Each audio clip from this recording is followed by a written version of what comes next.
عبداللہ ذوالبجادین جیسا یہ صحابی رسول ہے جو جنگ کے تبوک کے موقع پر سن 9 ہجری میں شہید ہو جاتے ہیں۔ یہ جنگ میں شہید نہیں ہوئے، یہ بخار کی شدت کی وجہ سے شہید ہوئے، اور میں بتلاتا ہوں یہ کیسے شہید ہوئے۔ حضرت عبداللہ ذوالبجادین ایک چرواہے تھے، ان کا نام عبد العزا تھا۔ جب ان کے کانوں تک قرآن کی آواز پہنچتی ہے تو وہ اسلام قبول کر لیتے ہیں، اور اپنے چاچا کی زیر کفالت میں تھے۔ چچا سے کہتے کہ میرے چچا میں مسلمان ہو چکا ہوں، میں آپ کو بھی دعوت دیتا ہوں کہ آپ بھی مسلمان ہو جائیے، اسلام قبول کر لیجیے۔ چچا کہتے ہیں کہ یہ جو عیش و آرام کی زندگی تو گزار رہا ہے یہ میرا، یہ سارے عیش و آرام کو تجھے چھوڑنا ہوگا، یا تو اسلام کو چھوڑ یا سارے عیش و آرام کو چھوڑ۔ تو عبداللہ ذوالبجادین جنہیں عبد العزا پہلا نام تھا ان کا، انہوں نے ایک ایک ساز و سامان اپنے چچا کو دے دیتے، آخری میں تہبند بچتی ہے۔ چچا کہتے ہیں کہ یہ تہبند بھی میرا دیا ہوا ہے، یا تو اسلام سے باز آ جائے یا یہ تہبند بھی مجھے اتار کر دے دے۔ میرے بھائیوں، وہ تہبند بھی اتار کر دیتے ہیں، بالکل ایسے ہو گئے جیسے ان کی ماں نے انہیں ابھی ابھی چلا ہو، بالکل برہنہ حالت میں۔ اور پھر اپنے گھر کی طرف روانہ ہوتے ہیں۔ راستے میں لوگ پوچھتے ہیں کہ عبد العزا تیری یہ حالت کس نے کر دی، کون سا گناہ ہو گیا ہے تجھ سے؟ تو عبد العزا کہتے ہیں ہاذا مومن الان، میں مومن ہو چکا ہوں، میں مسلمان ہو چکا ہوں۔ اپنے ماں کے اپنے گھر کے دروازے پر پہنچتے ہیں، دستک دیتے ہیں، ماں دروازہ کھولتی ہے۔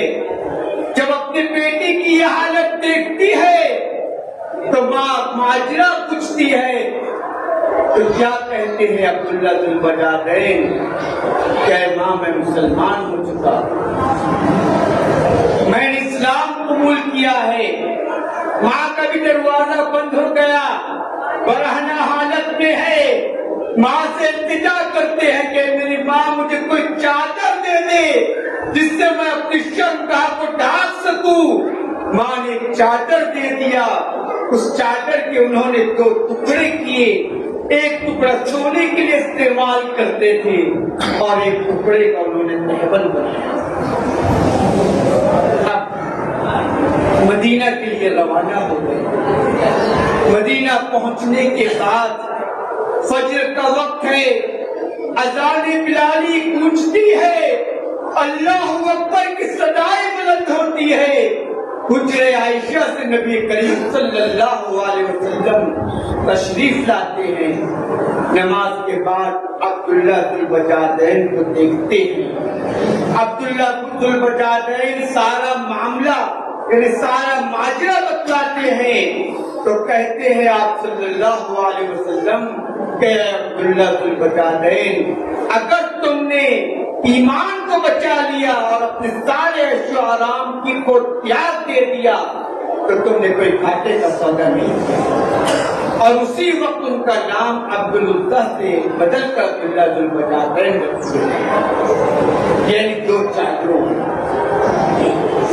ایک وقت آتا ہے جو زور زور سے قرآن کی تلاوت کر رہے ہیں۔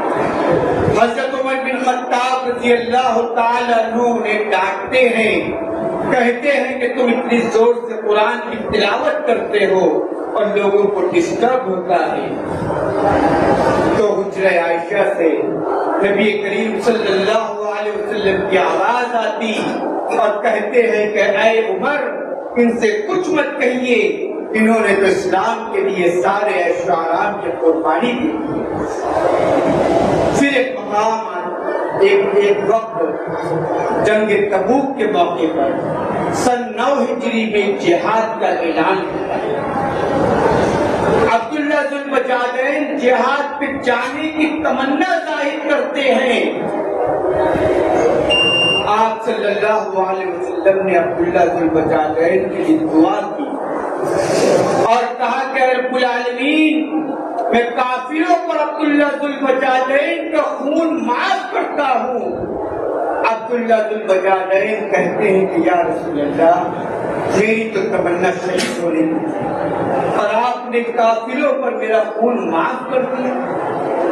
تو آپ صلی اللہ علیہ وسلم نے فرمایا کہ اے عبداللہ ذو البجاجین تم جب بھی جہاد کے جب بھی غزوے کے ارادے سے نکلو گے جس حال میں بھی تمہاری موت ہوگی تم انتقال کر دیے جاؤ گی تو تم شہید کہلاؤ. اور اسی جنگ میں بخار کی شدت کی وجہ سے عبداللہ ذو البجاجین کا انتقال ہو جاتا ہے. لالٹین لیے ہوئے بلال رضی اللہ تعالی عنہ کھڑے ہیں. نبی کریم صلی اللہ علیہ وسلم اپنے ہاتھوں سے تدفین کر رہے ہیں اور تدفین کے بعد دعا کرتے کہ رب العالمین عبداللہ ذو البجاجین نے جب اسلام قبول کیا اور مدینہ آئے تھے جب بھی میں ان سے راضی تھا اب بھی میں ان سے راضی ہوں. اے رب العالمین تم ان سے راضی ہو جا. میرے بھائیو یہ دعا عبداللہ ابن مسعود رضی اللہ تعالی عنہ نے سنی اور کہا کہ کاش میں عبداللہ ذو البجاجین کی جگہ ہوتا اور جو دعا آپ صلی اللہ علیہ وسلم نے عبداللہ ذو البجاجین کے لیے کی ہے وہ دعا میرے لیے کی. میرے بھائیو یہ ایمان اللہ سے دعا ہے کہ اللہ تعالیٰ ہم سب کے دلوں میں تقویٰ پیدا کر دے, پرہیزگاری پیدا کر دے, خوف خدا پیدا کر دے. جو لوگ آج مفلس ہے لاچار ہے اللہ رب العالمین سے دعا ہے کہ اللہ تعالیٰ ان کے لیے راحت نصیب کر دے, ان کے سارے معاملات کو حل کر دے. جو بچیاں غیر شادی شدہ ہے اللہ تعالیٰ ان کی شادی اچھے گھرانے میں کر دے. آمین یا رب العالمین. الحمد للہ.